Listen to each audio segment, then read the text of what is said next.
बिस्मिल्लाहिर्रहमानिर्रहीम। अस्सलाम वालेकुम नाज़रीन, आप देख रहे हैं मीडिया माइंड्स और मैं हूं आपका होस्ट मोहम्मद अवैस। नाज़रीन, मौजूदा दौर का तलीमी निज़ाम एक नहायत पेचीदा और खस्ता हाल तलीमी निज़ाम है, जिसमें स्कूल का अलहदा सिस्टम, कॉलेज का अलहदा सिस्टम और अकेडमीज़ का अलहदा सिस्टम है। इस पेचीदा निज़ाम का स्टूडेंट पर क्या असर होता है और वो किस तरह इनके माइंड को चेंज करता है, इस हवाले से बात करने के लिए आज हमारे साथ स्टूडियो में मौजूद हैं असामा अब्बास। आज हम इनसे जानेंगे कि इस सारे पेचीदा सिस्टम का इनके पर क्या असर रहा और वो आने वाले नौजवानों को इसके बारे में क्या कहना चाहेंगे। उसामा, मेरा आपसे सवाल ये है कि मौजूदा दौर के कॉलेज और स्कूल के जो तलीमी निज़ाम में पेचीदगियाँ वो क्या हैं? Thank you very much. आज आपने मुझे इस इम्पोर्टेंट मौजू पर मतलब कुशाई करने का मौका दिया है। जैसा कि आपने सवाल किया है कि तलीमी निज़ाम में पेचीदगियाँ क्या हैं, तो मैं जो समझता हूँ कि तलीमी निज़ाम जो पाकिस्तान का, उसमें कुछ जो बेसिक पेचीदगियाँ या प्रॉब्लम्स हैं, उनमें से एक तो जो सबसे बड़ा इशू है, जो कि पाकिस्तान में भी और इंटरनेशनल फोरम पे भी काफ़ी ज़्यादा उठाया जाता है, वो ये है कि जेंडर बाइसनेस पाई जाती है। आप पाकिस्तान में ही देख सकते हैं कि जो मेल एजुकेशन है उसको ज़्यादा प्रेफरेंस दी जाती है और जो फीमेल एजुकेशन है उसको हम प्रेफरेंस कम देते हैं। तो ये एक पॉइंट हो गया। दूसरा पॉइंट ये है कि आपको एजुकेशन जो सिस्टम है उसमें प्लानिंग का, मनसूबाबंदी का फुकदान नज़र आता है और वो खासे वसी लेवल तक जो है वो फैला हुआ है। तो उसमें आप देख सकते हैं कि बड़े बड़े हमारे यहाँ पर गवर्नमेंट के इंस्टीट्यूशंस हैं, जो कि एजुकेशनल इंस्टीट्यूशन आपको मौजूद हैं, लेकिन उनके अंदर प्लानिंग का, पॉलिसी का कोई आपको प्रॉपर सिस्टम नज़र नहीं आता। तीसरा जो बड़ा इशू तलीमी निज़ाम में देखने को हमें मिलता है वो है कि उसातिज़ा की कमी। अगर आप हमारे इलाके की बात करें तो यहाँ पे आपको बेशुमार गवर्नमेंट के इंस्टीट्यूशन मिलेंगे जिनमें आपको उसातिज़ा की खासी कमी नज़र आती होगी। दूसरी बात जो है वो उसातिज़ा के साथ ही रिलेट करती है कि उसातिज़ा की करप्शन और रियाकारी भी इस फील्ड को काफ़ी ज़्यादा मुतासर करती है। वो इस तरह है कि उसातिज़ा गवर्नमेंट जॉब तो करते हैं लेकिन स्कूल में अपनी हाज़िरी को यकीनी नहीं बनाते और वो तनख्वाहें लेते रहते हैं, तो जो इस सिस्टम को मुतासर करती हैं। इसके अलावा कुछ बजट के इशू हैं कि पाकिस्तान में जो एजुकेशन का बजट है वो भी काफ़ी जो है वो खासा कम मिकदार में होता है, जिसकी वजह से एजुकेशन सिस्टम जो है वो काफ़ी हिट करता है पुअर लेवल को। तो ये जितनी भी मैंने आपके सामने बातें रखी हैं, इन सब से मसला जो बड़ा खड़ा होता है वो ये होता है कि एक मिडिल क्लास का बंदा, एक मिडिल फैमिली का मेंबर, एक मिडिल क्लास का बच्चा या बच्ची जो है वो तालीम का जो उसका बुनियादी हक़ है उससे महरूम रह जाता है। मौजूदा तलीमी निज़ाम जो है वो खासा दबाव पैदा करने वाला निज़ाम है, ये तालिब इल्म को किस तरह मुतासर करते हैं? आपने क्वेश्चन किया है कि मौजूदा तलीमी निज़ाम दबाव पैदा करने वाला निज़ाम है। जी बिल्कुल, मैं इस बात से 100% एग्री करता हूँ कि मौजूदा जो तलीमी निज़ाम है वो ख़ासा दबाव पैदा करने वाला निज़ाम है। वो दबाव स्टूडेंट के ऊपर इस तरह पैदा करता है कि जैसे सैयद मुनीब आगे आपको तफसीलन आगाह कर रहे थे कि नंबर्स की एक दौड़ है हमारे सिस्टम में। हम ये नहीं देखते कि एक बच्चा कंसेप्चुअली या मेंटली या आईक्यू लेवल उसका कितना अच्छा, हम उसके नंबर्स देखते हैं। अब नंबर्स ज़रूरी नहीं कि वो अच्छा आईक्यू है तो अच्छे नंबर्स आए हैं। मैंने बहुत से ऐसे स्टूडेंट्स, मैं खुद स्टूडेंट रहा हूँ एफएससी का भी और मैट्रिक का भी, मैंने खुद भी ऑब्ज़र्व किया है और बहुत से ऐसे दूसरे स्टूडेंट को भी ऑब्ज़र्वेशन की है कि जब उनका आईक्यू और उनका कॉन्सेप्ट बहुत अच्छा होता है लेकिन उनके नंबर्स उस लिहाज से नहीं आते, तो हम ये नहीं कह सकते कि एक अच्छे आईक्यू वाले स्टूडेंट के नंबर भी अच्छे आएंगे। तो ये बेसिकली हमारे एजुकेशन सिस्टम में जो नंबर्स की एक दौड़ है वो एक प्रेशर बिल्डअप कर रही है स्टूडेंट पर कि वो नंबर्स ले, वो टेक्निकलिटीज़ को और जो एजुकेशनल कॉन्सेप्ट्स हैं उनको भूल कर सिर्फ नंबर की तरफ भागे, उसके लिए चाहे उसे कुछ भी करना पड़े। और फिर उन नंबर्स को लेने के लिए पाकिस्तान के एजुकेशन सिस्टम में आप जानते हैं, आप इस बात से बखूबी आगाह हैं कि जिस तरह के तरीके इस्तेमाल किए जाते हैं। यहाँ पे पूरे बोर्ड के पेपर जो हैं वो लीक होते हुए हमने देखे हैं और ऐसी हमारे पास हज़ारों एग्जांपल्स पड़ी हुई हैं पास में कि पूरे के पूरे पेपर्स लीक हो जाते हैं। दूसरी बात यह है कि अगर मेरा पॉलिटिकल कोई रेफरेंस है तो मैं उसको इस्तेमाल करते हुए अपने पेपर्स को जो है वो आसान बनाने की कोशिश करता हूँ। मैं अपने पेपर्स के प्रैक्टिकल्स के नंबर लगवाने की कोशिश करता हूँ। तो ये बेसिकली सारे जो ये सारे इंतज़ामात होती हैं सब मिलकर एक स्टूडेंट पर प्रेशर क्रिएट करते हैं कि वो इस पेचीदा सिस्टम में भी सर्वाइव करे। मैं ये कहना चाहूँगा कि जो हमारे सिस्टम में गैर मयारी तालीम का निज़ाम है वो भी एक स्टूडेंट को खासा उसको प्रेशराइज़ करता है कि जब वो मार्केट में जाता है उसके पास स्किल्स उतने नहीं होते, उसके पास कैपेबिलिटीज़ उतनी नहीं होती, उसका जो एक आईक्यू लेवल है वो उतना खासा बड़ा नहीं होता, तो जब वो मार्केट में जाता है तो वो उस तरह सर्वाइव नहीं कर सकता। और फिर बात वही आके रुक जाती है कि जब आप उसे क्वालिटी एजुकेशन नहीं देंगे तो वो उसके ऊपर ऑटोमेटिकली प्रेशर पड़ेगा। पहले उसके ऊपर एज अ स्टूडेंट प्रेशर पड़ता है, फिर वो एक फैमिली को सपोर्ट करना शुरू कर देता है, वो जैसे भी करता है तो फिर उसके ऊपर उसका प्रेशर पड़ता है। तो ये सारा जो एक चेन ऑफ प्रोसेसेस है ये शुरू होती है एजुकेशन से। जब आप एजुकेशन में वो क्वालिटी ऑफ एजुकेशन, वो कंसेप्चुअल स्टडी नहीं लेके आते तो वो फिर तमाम जो पूरा एक सेक्टर है, जो पूरी एक चेन है, जो पूरी एक सोसाइटी है उसको इफेक्ट करती है।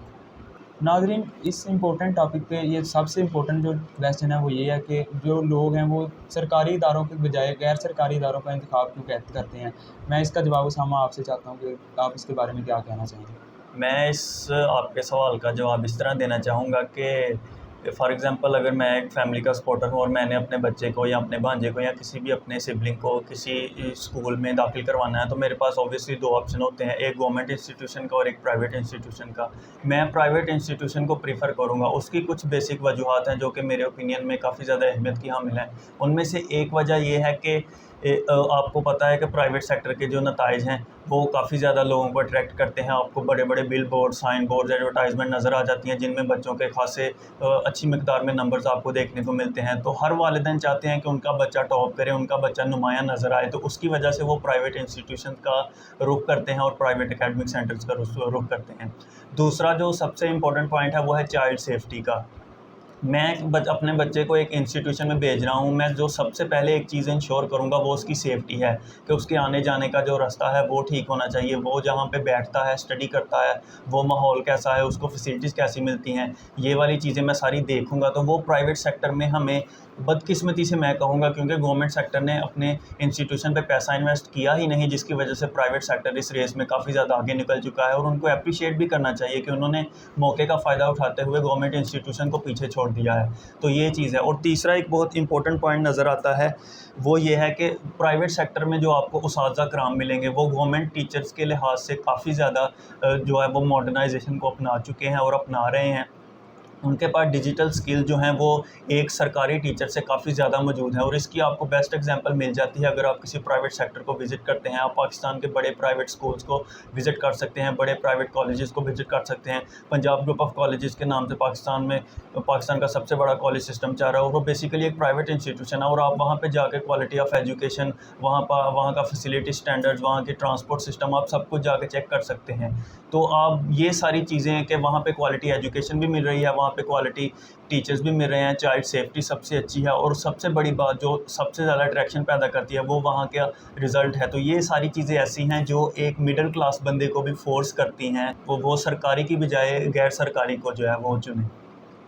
मैं प्रोग्राम को इख्तिताम की तरफ लेके चलता हूँ। जिस तरह हमने तलीमी इदारों में मौजूद पेचीदगियों की बात की, हम किस तरह इनको इम्प्रूव कर सकते हैं, हम किस तरह इन पेचीदगियों से छुटकारा हासिल कर सकते हैं? आपकी इसके बारे में क्या राय है? आप इसके बारे में क्या कहना चाहेंगे?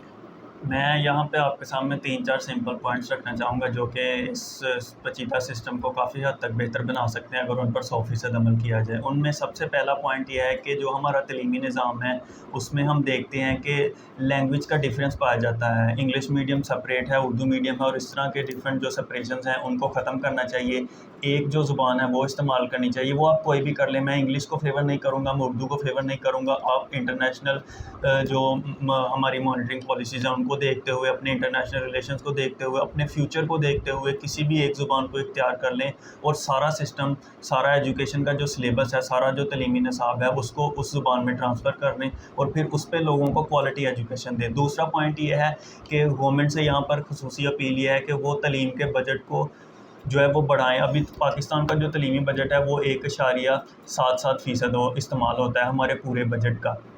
हमारी पूरी जीडीपी रेट जो करंट है वो 4% से ऊपर है और हम सिर्फ 1.77% तलीम पर इस्तेमाल करते हैं। तो जो कि मुझे लगता है कि ये एक खासी जो कम मिकदार में रकम है वो खर्च की जा रही है, इसको बढ़ाना चाहिए। मैं ये नहीं कह रहा कि आप एक ही स्टेप में इसे खरब पे या ट्रिलियंस पे ले जाएं, आप इसे आहिस्ता आहिस्ता बढ़ाएं, लेकिन इसे ग्रेजुअली बढ़ाते रहें ताकि सिस्टम में इंप्रूवमेंट भी आती रहे और क्वालिटी एजुकेशन भी पूरी होती रहे।